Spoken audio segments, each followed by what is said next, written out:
Baik, kembali bersama kami di Indonesia Bicara. Kalau di segmen awal kita sudah berbincang dengan satu narasumber, yaitu seorang ibu yang sempat juga menjadi penyintas COVID-19 dan merasakan bagaimana pengalaman dalam mengandung dan melahirkan di kondisi seperti pandemi saat ini yang memang tidak gampang seperti itu. Nah, di segmen ini saya juga akan berbincang, kita coba gali lagi pengalaman dengan ibu hamil juga penyintas COVID-19. Ada Ibu Nandita bersama kami di Zoom call. Kali ini Ibu Nandita, Assalamualaikum. Waalaikumsalam. Aduh, apa kabar? Alhamdulillah baik. Alhamdulillah sehat. Kalau boleh tahu, Iya. adik bayi umur sekarang berapa nih? Udah berapa bulan? Sekarang pas 2 minggu. Aduh, baru sekali ya. Iya. Aduh, siapa namanya Bu Nandita, kalau boleh tahu? Eh, Nayuri Alena Firdaus. Luar biasa, Nayuri, bagus sekali namanya ya. Salam buat Nayuri 2 minggu, semoga sehat-sehat ya. Dan Iya, Ibu amin. Nandita juga hebat karena adalah seorang penyintas COVID dan baru saja melahirkan 2 minggu yang lalu. Iya. Kalau kita bicara pengalaman, Ibu Nandita Mm-mm. waktu tahu terpapar COVID di usia kandungan berapa?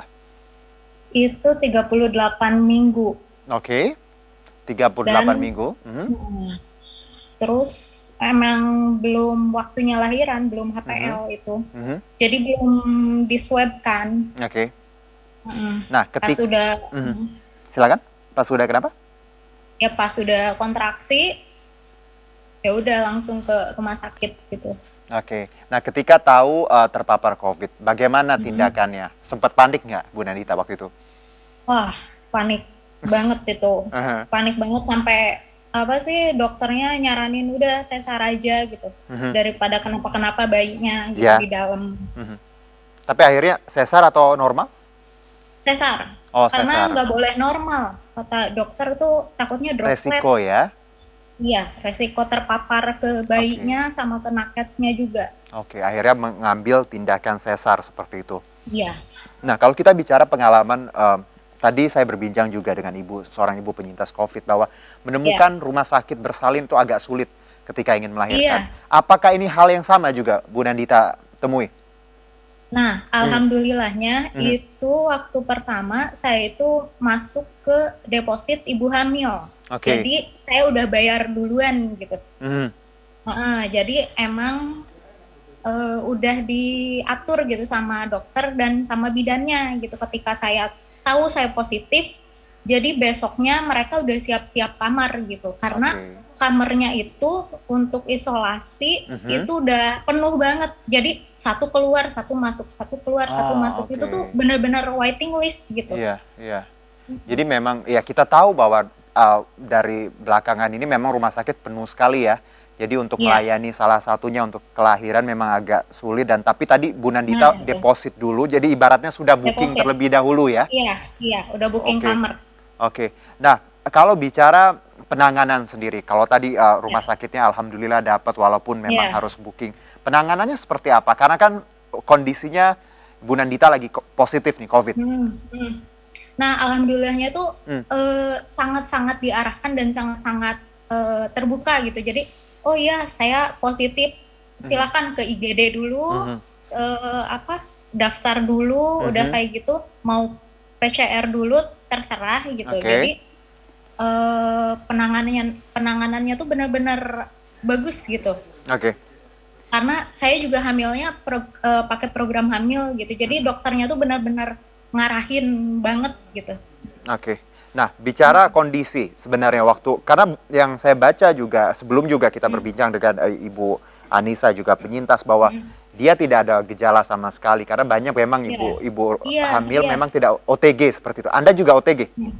Saya OTG, Ah, nggak ada sama sekali simptom atau batuk atau apa? nggak ada. Oke. Jadi pas Hmm, mau dicek sama bidan tuh mhm, pembukaan, mhm. terus harus di swab dulu kan. Oke. Yaudah di swab antigen, pas udah antigen ternyata positif, Mhm, kaget dong gitu. oke. Nggak ada nggak ada gejala apapun gitu Mhm, tiba-tiba positif. aha. Merasa sehat-sehat aja gitu ya? Iya, iya. Oke. Nah, lalu setelah melahirkan, ada Mm. treatment apa? Apakah dipisahkan dulu sama adik bayinya atau seperti apa? Ya, Mhm, dipisahkan dulu. Bahkan mhm. lihat mukanya aja nggak boleh. Ah. oke. Heeh. Berapa Jadi lama? Aha, pas lahir udah langsung dimasukin ke box gitu, udah aha, dipisahin. Terus kata dokternya ini bayinya mau di swab apa enggak gitu. nah, Tapi saya memutuskan untuk tidak di swab untuk bayinya gitu. oke. Kenapa? Hmm. Karena eh, kata dokter juga Hmm, kemungkinan besarnya kalau sesar itu tidak akan tertular gitu kan. oke. Jadi apa ya, kasihan gitu. Ya, ya, ya Wah, pastinya. bayi Aha. baru lahir terus di swab gitu. Aduh, aha. Kita aja yang Jadi dewasa di swab nggak iya, nyaman ya. iya, Jadi kepikiran bahwa si iya bayap. kepikiran. Tapi tadi kondisi adek alhamdulillah ya sehat ya. Ya, alhamdulillah. Terus Ah, dicek kan sama hmm, spesialis anaknya juga. hmm, hmm, Ya, alhamdulillah normal semuanya hmm, tanpa apa ada batuk, ada apapun gitu oke. penyakit lain gitu Hmm, nggak ada, alhamdulillah sehat. oke. Kalau kita bicara pengalaman ketika hamil seperti itu, Bu Mm-mm. Nandita, apakah selama hamil Anda tuh prokesnya ketat, makanan juga semuanya dijaga layaknya ibu hamil biasa, sehingga eh, yakin-yakin aja kalau lagi Boleh. sehat. Kalau selama hamil Iya. seperti apa sebenarnya? Nah, Mobilitas? Nah, hmm, selama hamil itu mobilitas saya tuh paling cuma makan di luar sih, emang mhm, itu mhm. salahnya itu makan di luar. Oke. Tapi enggak pernah buat kerumunan kayak gitu. Mhm, Cuman dokternya juga udah ngasih vitamin gitu, vitamin C, vitamin D mhm. gitu, sama buat kalsium yang kayak gitu-gitu. Jadi Oke, dokternya juga udah ngerti gitu. oke. Jadi selama mengandung juga memang tadi sering keluar untuk makan, tapi bicara vitamin juga asam folat Hmm. semuanya check up Iya, itu semuanya ya, di backup. jalan ya, Iya, lancar lancar ya. iya, Oke. iya. Baik, Bu Nandita, kita bicara mental nih ya. Karena Hmm. pasti ibu hamil punya mental yang agak sedikit mungkin rapuh karena tadi Nah, ya. pikirannya banyak ya, Iya, apalagi kena COVID. Pesan iya. Ibu Nandita untuk ibu-ibu hamil yang saat ini sedang terpapar, harus optimis atau harus seperti apa? Eh, Pertama Mhm, itu pikirkan dulu ya kita dan bayinya gitu mhm, ya. mhm. Kalau misalnya kata dokter atau bidannya harus sesar, ya udah sesar aja gitu Oke. daripada kenapa-kenapa gitu. Mhm. Dan juga eh, jangan stres sih, soalnya saya juga stres Ya, jadinya ketubannya hijau gitu. oke, oke. Jadi oksigennya nggak masuk gitu ke Nah, bayi gitu. iya. Heeh. Memang sulit untuk tidak Kasian. stres dalam kondisi itu, tapi memang harus kuat tadi, harus Nah itu tadi ya. harus kuat. Harus kuat dan juga mungkin support system ya dari keluarga. Nah Ini yang ya. harus menenangkan ya.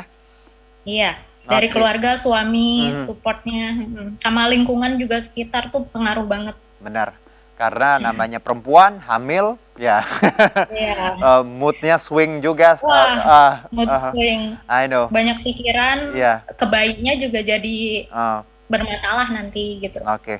Baik. Mm. Bu Nandita, tadi siapa nama Ya, anaknya? Nayuri Eh, Alena Firdaus, dipanggilnya apa? Nay. Nay ya. Salam buat Nay Nah, ya. Baru dua iya, minggu terima kasih semoga Mas Juno. iya sehat-sehat Iya, ya. Dan iya, keluarga besar juga semuanya semoga selalu sehat dan kita doakan iya, pandemi segera berakhir ya. iya. Terima Amin, kasih Bu amin. Nandita, selamat melanjutkan Iya, aktivitas ya. iya. Baik, demikianlah perbincangan kita dengan dua ibu penyintas COVID tadi dan semoga tadi dua ini bisa menjadi inspirasi untuk Anda khususnya keluarga, siapapun yang di sekitar Anda yang sedang hamil memang harus tadi selain memang harus menjaga prokes tapi mentally harus kita support, harus kita buat mereka untuk tidak stres karena ya secara psikologis pasti akan agak kaget dan panik. Nah, di segmen berikutnya saya akan berbincang dengan beberapa praktisi dan juga dokter terkait ini. Tetap bersama kami di Indonesia Bicara.